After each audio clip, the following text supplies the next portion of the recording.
2 రోజులుగా మెనూ సక్రమంగా అమలు కాక అల్లూరు జిల్లా ముంచంగిపట్టు సామాజిక ఆరోగ్య కేంద్రంలో వైద్య సేవలు పొందుతున్న రోగులు తీవ్ర ఇబ్బందులు పడుతున్నారు. దూర ప్రాంతాల నుంచి వచ్చి చికిత్స పొందుతున్న రోగులకు చాలీచాలని నాణ్యత లేని భోజనాలు వడ్డిస్తుండటంతో చేతిలో డబ్బులు ఉన్నవారు బయట హోటల్లో నుంచి తెచ్చుకొని తింటున్నారు. లేని వాళ్ళు పస్తులుండాల్సిన పరిస్థితి ఏర్పడింది. పలుమార్లు మెనూ విషయంపై రోగులు బాయ్కాట్ చేసినప్పటికీ తీరు మారటం లేదు. దీంతో శుక్రవారం సిపిఎం నాయకులు లక్ష్మీపురం సర్పంచ్ కొర్ర త్రినాథ్కు రోగుల సమాచారం అందించడంతో ఆయన సామాజిక ఆరోగ్య కేంద్రానికి వెళ్లి మెనూ విషయంపై రోగులకు అడిగి తెలుసుకున్నారు.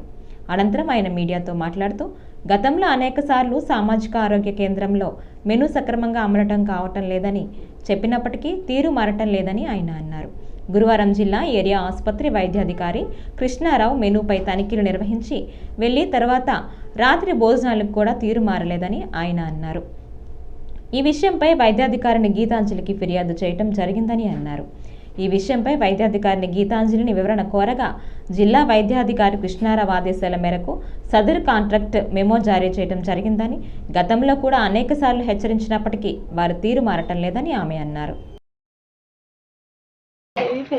వచ్చాను. మా ఇంటి టైఫాయిడ్, అలాగే భోజనాలు రోజుకు ఒక్కొక్క కూర పెడుతున్నారు సార్. అన్నం కూడా సరిగా ఉండట్లేదు. ఇక్కడ బాత్రూమ్కి వాటర్ కూడా అలా పోవట్లేదు సార్, అలా ఉండిపోతుంది స్టాకు. అలాగే రోజుకు 2 సార్లు ఇలా చేస్తున్నారు కానీ ఫుడ్ వండట్లేదు. కొందరికి చాలా జనం పట్టుకోలేదు సార్. ఈరోజు కూడా తెస్తామనేసి తేలేదు. అలాగే ఆకలి ఉన్నారు సార్. మధ్యాహ్నం తిన్నారా? మధ్యాహ్నం లేదు సార్. నిన్న కృష్ణారావు డాక్టర్ వచ్చేసి అన్నీ చూసారు సార్. ఇప్పుడు ఎవరైనా పెద్దవాళ్ళు వస్తున్నారంటే నీట్గా వండుతున్నారు సార్, రాకపోతే ఎవరు నీట్గా వండట్లేదు. నా పేరు కొర్ర త్రినాథ్, లక్ష్మీపురం సర్పంచ్. ఈరోజు ముంచంగిపుట్టు మండలం కేంద్రంలో ఉన్నటువంటి సిఎస్సిని సందర్శించడం జరిగింది. కారణం ఏంటంటే గత 2 రోజుల నుంచి కూడా భోజనం సక్రమంగా పెట్టట్లేదు, మెనూ ప్రకారంగా పెట్టట్లేదు అని చెప్పేసి గర్భిణులు అలాగే మిగతా పేషెంట్లు కూడా అందరూ కూడా మాతో ఫోన్ చేయడం జరిగింది. అలాగే గ్రూపుల్లో కూడా వైరల్ అవుతుంది.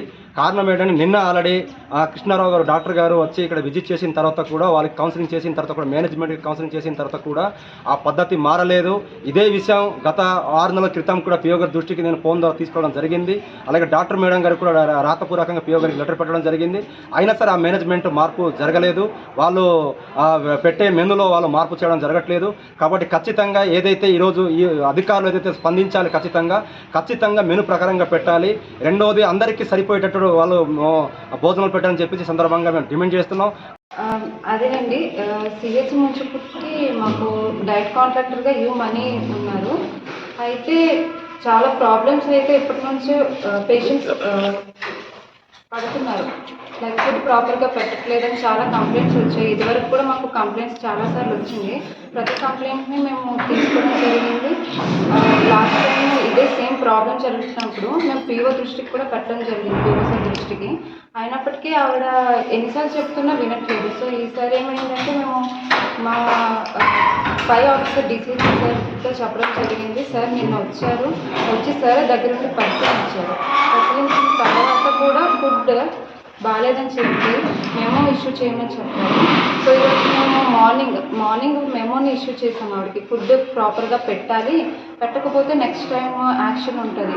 మేబీ మీరు ఫుడ్ ప్రాపర్గా పెట్టలేకపోతే కాంట్రాక్ట్ అనేది క్యాన్సిల్ చేయాల్సి వస్తుంది అని చెప్పి మేము ఆవిడకి మెమో అనేది ఇష్యూ చేసాము. అయినప్పటికీ ఈరోజు మధ్యాహ్నానికల్లా మళ్ళీ ఫుడ్ మీద కంప్లైంట్ వచ్చింది. ఏంటి అంటే ఫుడ్ రైస్ క్వాలిటీ అనేది ప్రాపర్గా లేదు, డిపో రైస్ పెడుతున్నారని చెప్పేసి మళ్ళీ కంప్లైంట్ అనేది మళ్ళీ రిపీట్ అవ్వింది. అండ్ ఇదే నేను పై దృష్టికి కూడా ఆల్రెడీ తీసుకెళ్ళడం జరిగింది. కొంచెం మెమో ఇచ్చాం కాబట్టి చూస్తాము. మళ్ళీ ఫుడ్ ప్రాపర్గా లేదు అనుకుంటే మళ్ళీ రాతపూర్వకంగా మేము మళ్ళీ కంప్లైంట్స్ అనేది మళ్ళీ రేస్ చేసి కాంట్రాక్ట్ అనేది క్యాన్సిల్ చేసే అవకాశం ఉండొచ్చు. ఎందుకంటే ఫుడ్ అనేది ఇంపార్టెంట్ అండి. ఇక్కడ ఏంటి అంటే మ్యాక్స్ 50 కిలోమీటర్ల నుంచి పైగానే వస్తారు. ఇక్కడ వచ్చిన వాళ్ళకి ఫుడ్ అనేది ఉండాలి. కొంచెం ఫుడ్ని అంటే అందరూ ఉన్నవాళ్ళు ఉండరు. ఫుడ్ కొనుక్కునే వాళ్ళు ఉంటారు, కొనుక్కొని వాళ్ళు కూడా ఉంటారు. వాళ్ళ కోసమే మనం డైట్ అనేది ప్రొవైడ్ చేస్తున్నాం మెయిన్గా.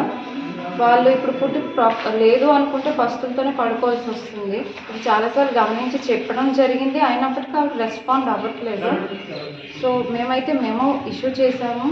మళ్ళీ చూస్తాము. ఇదే కంప్లైంట్ రిపీట్ అవుతుంది అనుకుంటే మళ్ళీ మేము కంప్లైంట్ రాతపూర్వకంగానే మళ్ళీ మేము ఆ కంప్లైంట్ని రేస్ చేస్తాము, పై అధికారుల వరకు తీసుకెళ్తాము.